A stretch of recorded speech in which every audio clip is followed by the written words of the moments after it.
Why am I still here and waiting for us to happen? 'Cause you never wanted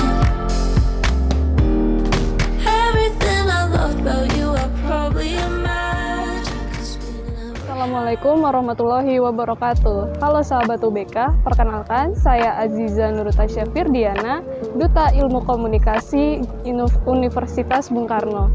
Saat ini saya sedang berada di Museum Tekstil yang terletak di Jakarta Barat. Nah, apa aja nih yang bisa kita lihat di Museum Tekstil? Yang pertama, kita bisa melihat galeri batik. Galeri batik di Museum Tekstil ini dirancang untuk menampilkan sejumlah batik kuno dan batik perkembangan atau kontemporer dari masa ke masa. Kemudian ada kebun pewarna alam, yang mana di kebun pewarna alam ini adalah tumbuh-tumbuhan atau tumbuhan penghasil warna yang digunakan untuk membatik. Kemudian ada perpustakaan, yang mana perpustakaan ini menyediakan buku-buku tekstil sehingga kita bisa menambah wawasan tentang perstekstilan di Indonesia. Lalu ada laboratorium. Selain berfungsi sebagai laboratorium, di sini juga bisa memperbaiki kain tradisional dan menawarkan jasa perbaikan kain tradisional. Jadi kalau teman-teman, orang tua kalian atau kakek nenek kalian mempunyai kain tradisional yang mungkin sudah rusak, bisa aja nih langsung datang ke Museum Tekstil untuk diperbaiki. Kemudian ada ruang pengenalan wastra, yaitu posisinya terletak di sebelah perpustakaan.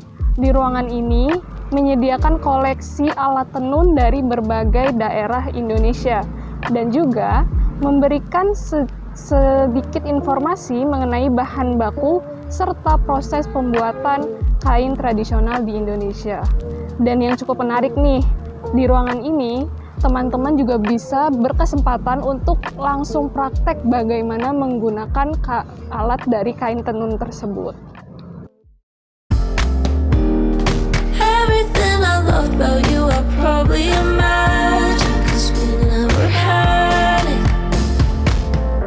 Funny, it's been so long, and so there's nothing that's changed. And it was never your fault. Wish there was something to blame. And I wish I could think of you and know that it was real. Why am I still here and waiting for us to happen? 'Cause you never wanted everything I loved about you. I probably imagined 'cause we never had it. Awal tahun 2020, Indonesia dikejutkan dengan adanya virus COVID-19. Hal itu yang menjadi atau yang membuat kita semua masyarakat Indonesia tidak bisa menjalani aktivitas kita sehari-hari. Tidak bisa untuk berlibur dengan keluarga, tidak bisa bertemu dengan teman kerja, teman sekolah, teman arisan, atau mungkin kita tidak bisa ke tempat wisata-wisata yang ada di Indonesia.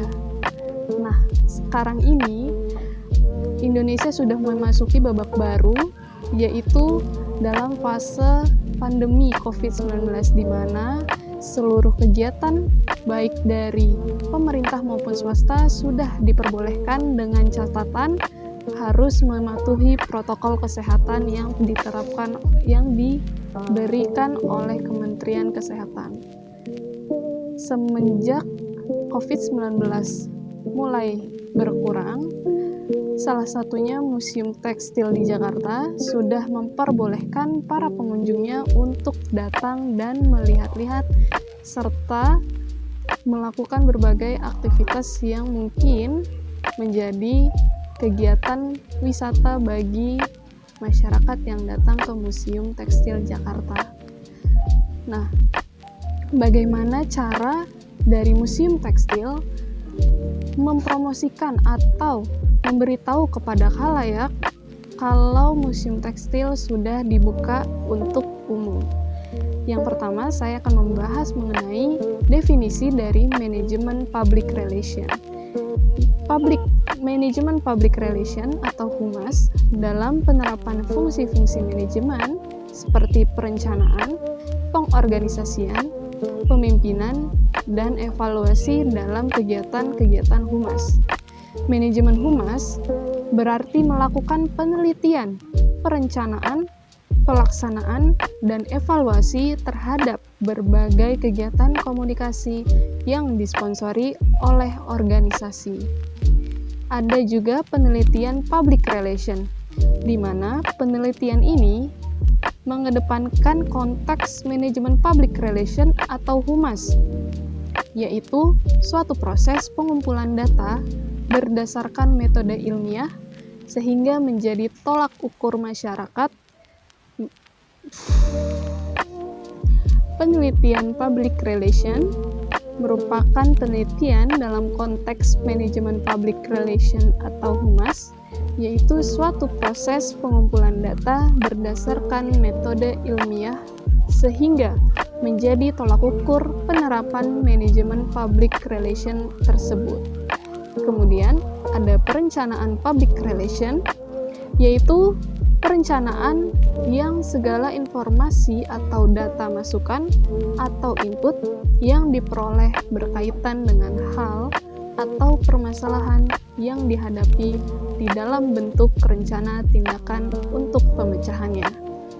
Suatu proses berkesinambungan dan selalu memerlukan peninjauan agar tindakan yang diambil sesuai dengan aturan yang ditetapkan.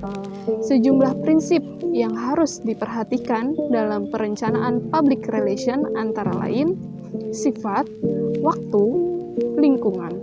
Juga perencanaan harus diperhatikan situasinya di dalam maupun di luar organisasi serta pihak-pihak yang terlibat dalam perencanaan tersebut. Pelaksanaan public relation.